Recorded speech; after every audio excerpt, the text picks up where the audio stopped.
Bonjour, bonjour, mon petit chiflet, Amber here. It's April, almost May. It is spring, going into summer soon.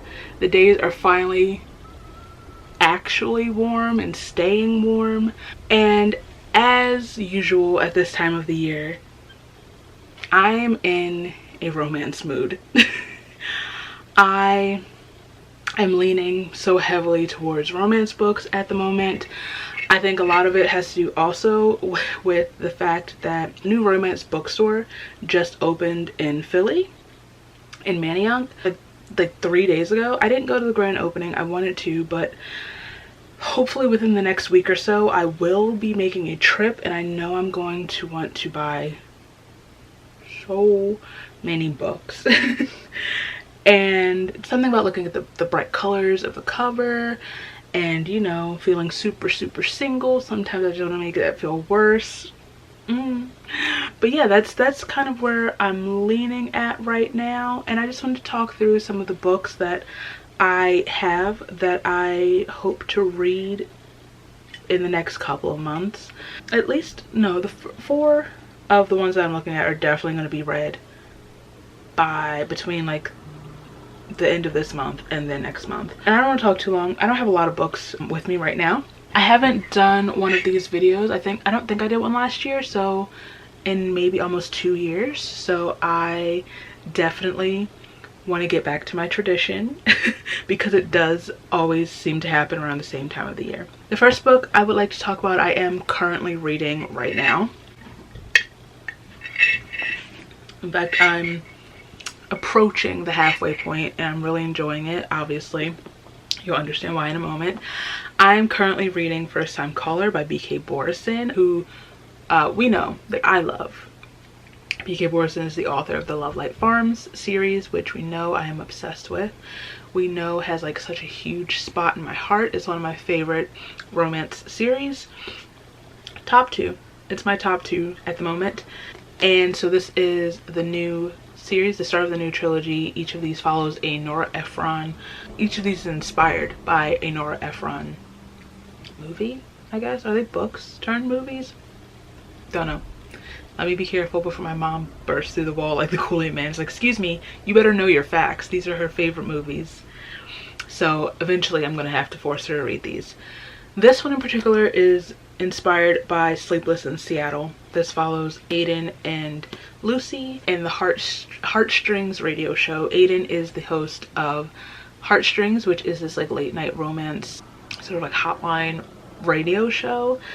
And at the start of the book, Lucy's 12-year-old daughter calls in the hopes of finding help for her mom's love life or lack thereof. She's worried that Lucy is lonely. Lucy has never had a boyfriend in the years that in the entirety of Maya, her daughter's life, and she wants to help her mom out. The interaction between Lucy and Aiden goes viral, which leads to like this sort of like campaign, this spin-off almost of the standard radio show, where they then bring Lucy in as a co-host of Heartstrings, and on this quest, this road to find her magic, to find her love. And then obviously, as we know, as this structure goes, she and Aiden are going to get closer. She and Aiden are going to fall in love, and I can't wait to see that happen.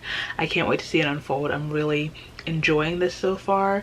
I don't know where it ranks right now alongside Love Light, because that's my heart, that's my baby, but I am really loving this at the moment. I love BK's characters. I love BK's world. I love we've gotten a sort of like Easter egg to Love Light so in this book. So yeah, I'm probably going to finish this book within the next 2 days, but I wanted to make a point to film this now so that I could include this in the video. It also kind of matches my shirt at the moment. It has like a similar vibe. Next book that I'm going to talk about has been on every single one of these Romance TBRs that I've been doing for the past few years. But this is the year. This is the year it's being read. This is the year. Next month, in fact. Next month is when it's finally being read. I'm finally reading Beach Read by Emily Henry. I have spoken about this book every time I've done one of these videos. I've been saying I want to finally hop on the bandwagon. I want to understand the hype of Emily Henry. And I've also said that that I've been putting it off because I want to do like a special dedicated reading kind of experience, a reading vlog. I want to beach read at the beach. Well, my friends, it's finally happening. Next month, the end of next month, 2 days after I see Beyonce, I am going to Cape May for a few days, and I'm going to be reading beach read at the beach. And I'm so excited. Finally, one, to be at the beach. I've missed the ocean like a long lost lover, you know? I haven't seen the ocean. Okay, to be fair, I haven't seen the ocean since 2021 when I was down in South Carolina for Y'all Fest.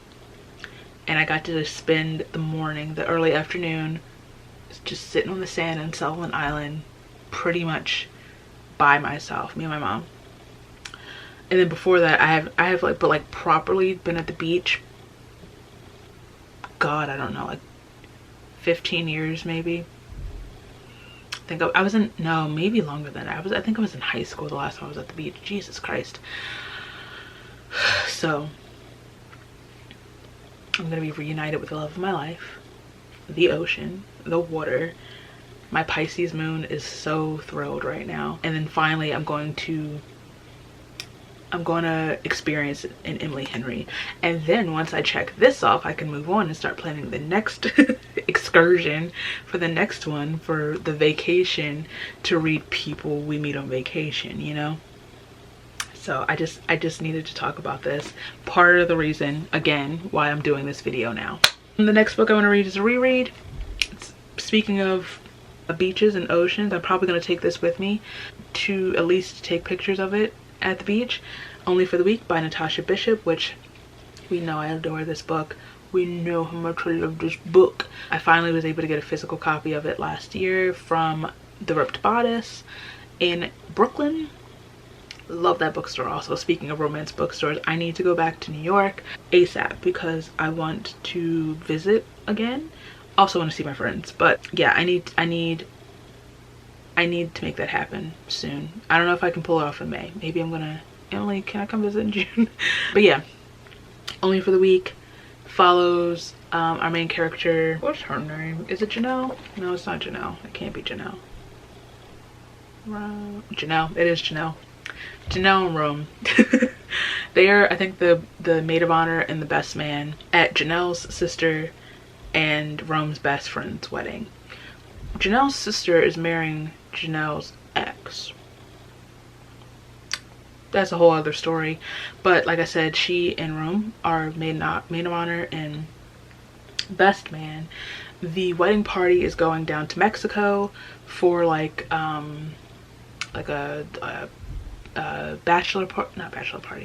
wedding party type of like pre-wedding vacation type thing, where they're kind of like resting up and having this bonding time before the families and the guests come down to the destination wedding. And in this time, Janelle and Rome are finally acting on repressed feelings they've held in like sexual chemistry they've pushed down for years, for basically as long as they've known each other, and they're giving it only for that week. They are acting on these feelings and just allowing themselves to have this moment, and Rome asks her to give him her yeses, and it's just everything. Rome, I don't remember that man's last name. Rome Martin, the man that you are. The man that you are, God. You really gotta stop screening my calls, you know?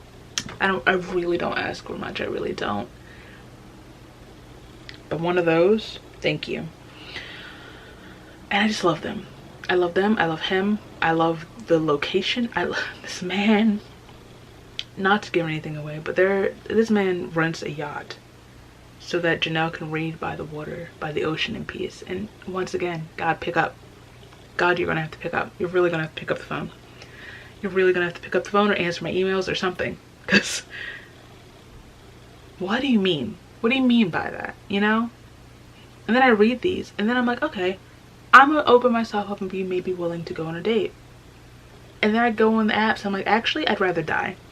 Yeah, I'd rather die, you know? So that's why I read these books. So okay. Next, speaking of Natasha Bishop, actually, before I go into this, there's actually something I need to put on this list before that. I want to read, yes, I know I have an appointment tomorrow, thank you. Natasha Bishop's, what is this called? Natasha Bishop's Lost and Found series. I think these came out before this book. And I've been saying for so long, probably since I read this book, the first time that I wanted to, you know, get the series on my Kindle and then read it. Tell me why the other day, like a couple days, like 3 days ago now, I was just, you know, on like the Kindle shop, I guess, on Amazon, and I was just like, you know, seeing how much it cost, like preparing to place an order. Why did I discover that I have had the first 2 of 3 books on my Kindle since like 2022? What do you, huh? I don't recall at all. That is news to me. And like, you could tell me that somebody snuck on my Kindle and did that, and I'd be like, yeah, probably. But what I'm thinking is it was one of those stuff your Kindle things with like the free ebooks, and I just downloaded both of those books and don't remember. So I mean, that'll save me some money, and then I don't have to keep waiting to get the books to read them, and I can hopefully read them this spring summer. All right, Sheree. Okay, so the next book that I plan to read in May as well is Electric Idol by Katie Robert. This is the second of the not Neon Gods, Dark Olympus series. The first is Neon Gods. This one is Eros and Psyche and Eros. These books take place in Olympus, which is like this ultra modern city, and like kind of like the ruling class, I guess, the top people, I guess, of Olympus. Each position is named after a different Greek deity. Like you hold the position of a Zeus, you hold the position of a Hades, yada yada yada. The first book was Hades and Persephone. Really loved that book. I loved it so much more than I thought I would. Not just the smutty bits, as I always feel like I need to say, but like the actual story, the actual relationship between Hades and Persephone, and like kind of like there's like almost like a softness to Hades around Persephone, at least, and just like who he was like under like the persona, you know. I just really enjoyed this book. I enjoyed the Wicked Villains series, the first 3 at least.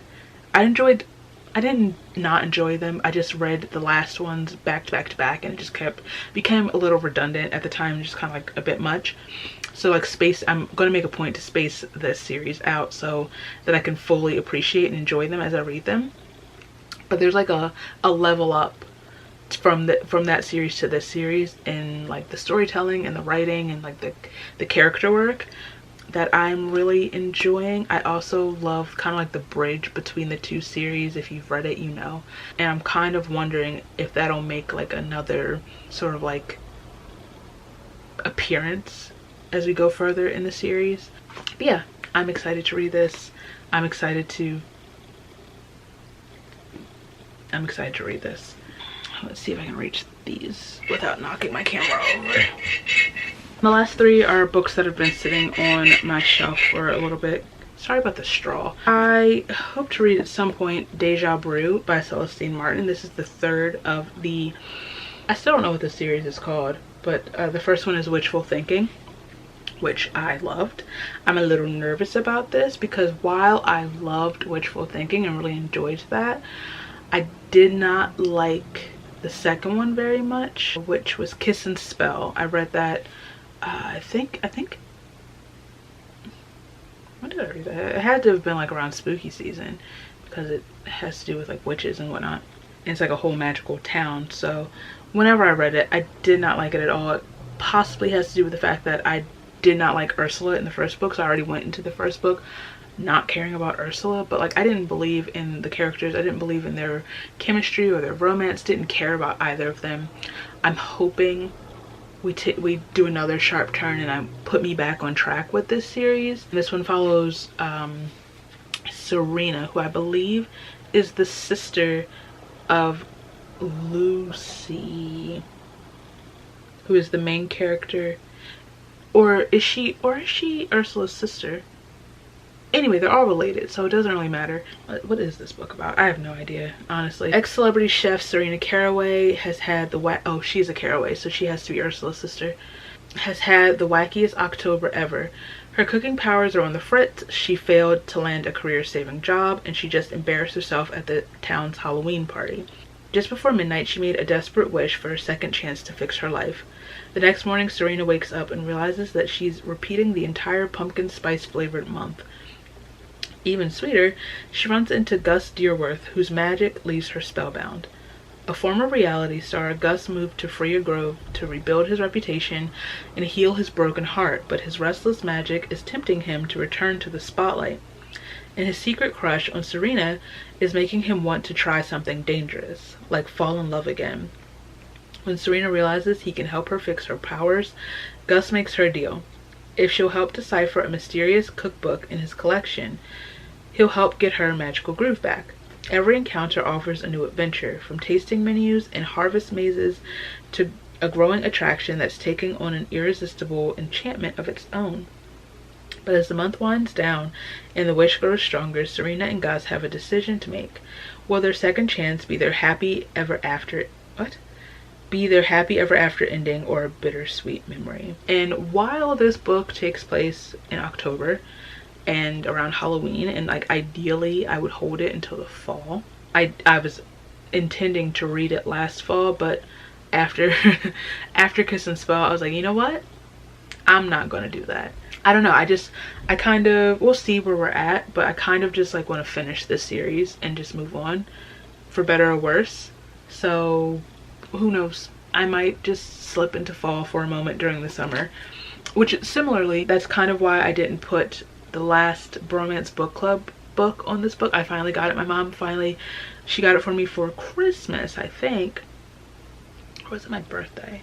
She initially, like, we made a whole like thing about, because she bought the first book for me, and like made a thing about like she would keep buying the rest of the series, and she finally got the last one. But I didn't put that on this list because it's like it takes place, it's like Merry Romance, it's a Christmas book, so I'm probably gonna hold that until like it's colder.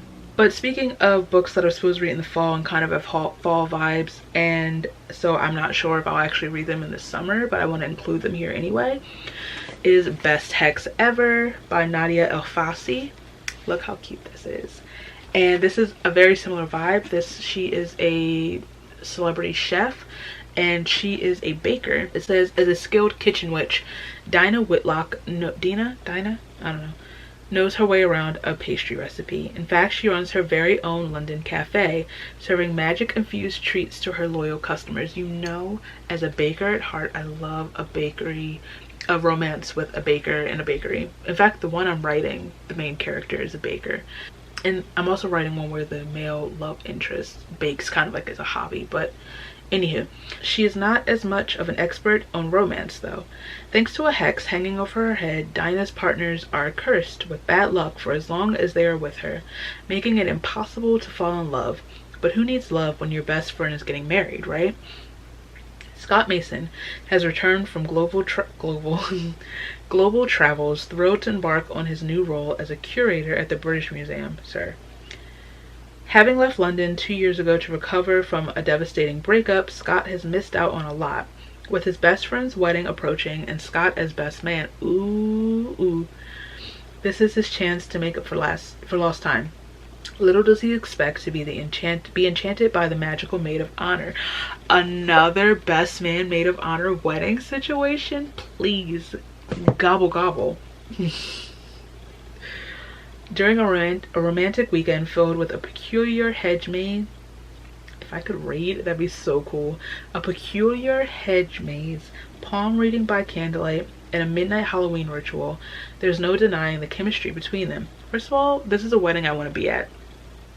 But the hex still holds, and Dinah knows that Scott is in danger of more than just bad luck because she's falling hard. Will Dinah be able to undo the hex before it's too late? Now see, this one looks like a fall book, but reading it doesn't feel like inherently autumnal, so I probably will read this before this best hex. No, deja brew. Stay tuned, I guess. This sounds so cute. This sounds so cute, and I'm loving every moment of it. A baker, a wedding, best man maid of honor situation, magical Halloween wedding theme. Yes. The last book I have on this list was a cover buy from the Ripped Bodice as well. This book is so heavy, my god. It's 10 Trends to Seduce Your Best Friend by Penny Reed, and just like that cover kind of really drew me in. I was supposed to be walking out of the bookstore or preparing to go to the, I almost said the till, am I British? The cash register, checkout, and I was like, ooh, what's that? The yellow was like, ooh, what's that? So I picked it up. Really heavy. It says Winifred Gabaldi and Byron Visser are not friends. Yes, they've known each other for years, but they're not even friendly. We love an enemies to lovers. Winnie considers them more like casual, distant acquaintances who find each other barely tolerable. I don't know when they stopped recording, so maybe I'll start reading again. Winifred Gabaldi and Byron Visser are not best friends. Yes, they've known each other for years, but they're not even friendly. Winnie considers them more like casual, distant acquaintances who find each other barely tolerable, especially when he's being condescending, which is all the time. The truth is, they have nothing in common. She's a public school science teacher with stars in her eyes, and he's a pretentious, joyless double PhD turned world-famous best-selling fiction author. She loves sharing her passion for promulgating women in STEM careers and building community via social media, and he eschews all socialization, virtual or otherwise. Mood. She's looking for a side hustle to pay down a mountain of student debt, and his financial portfolio is the stuff of fiduciary wet dreams. So why are they faking a hashtag best friend relationship for millions of online spectators? When a simple case of tit-for-tat trends between non-friends leads to a wholly, that sounds like Dr. Seuss, leads to a wholly unexpected kind of pretend, nothing is simple. Sometimes it takes a public audience to reveal the truth of private feelings, and rarely, very rarely, you should believe what you see online. So I'm really intrigued by this book. The only thing I'm nervous about is like all of the social media, like hashtag pop culture, whatever's going to be in here. I'm hoping it's not like overdone. I'm hoping we have like a real communication, sort of like actual solid plot that doesn't solely rely on the pop culture social media hashtag of it all. Yeah, I'm really intrigued by this book. I want to take a bunch of pictures of it. I really do like this cover a lot. I don't know anything about this author, but here's to finding out. But the last thing in this book are the stickers, all the stickers I got from that trip to the Ripped Bodice. I love finding my stickers. So I'm just going to show you really quick because I love them. I think only one of them is bookish. So, and that's this one. Spiritually, I'm at the Scholastic Book Fair, because spiritually I'm at the Scholastic Book Fair. That made me, that made me the book hoarder that I am today. I also got this one because it was going into spooky season when I was there. It was like mid-September. My spooky season for me starts on September 6th, the day after my birthday. Also got this because I'm a Scream girly. Love me but a Ghostface. OMG, literally screaming. And this goes with the Ghostface coffee cup glass that I got from the Ren Fair last year. Yeah, it was at the Ren Fair. It's whatever. I also got this one because obviously. And then to go with my, this actually kind of, this one, the next one goes with my Scholastic Book Fair sticker, and it's my Mary-Kate and Ashley, my Olsen twins.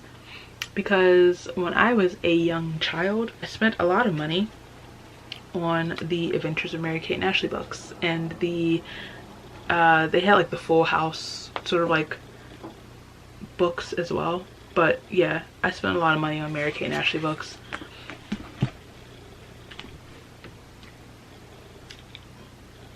I love the Olsen twins. I will always love the Olsen twins unless they do something wildly racist or wildly undefendable, you know? Yes, those are the romance books that I hope to be reading in the near future. I'm sure I'm forgetting something. Wish me luck, I guess. If you've read any of these, let me know. Let me know. Also, let me know some romance books you think I'll probably like, that if I haven't read them, I will definitely look into them. This has been quite a journey of me becoming a romance girly. But yeah, thank you for watching. If you like this video, please give me a thumbs up. If you have watched this far, please in the comments leave a little kissy, a little kiss emoji, whether it's the face with the kiss or just the mouth, the lipstick print. If you like this video, please give it a thumbs up. If you like me, feel free to subscribe. All my places are down below so you can follow me, and I'll follow you back, and I'll see you very soon. Bye.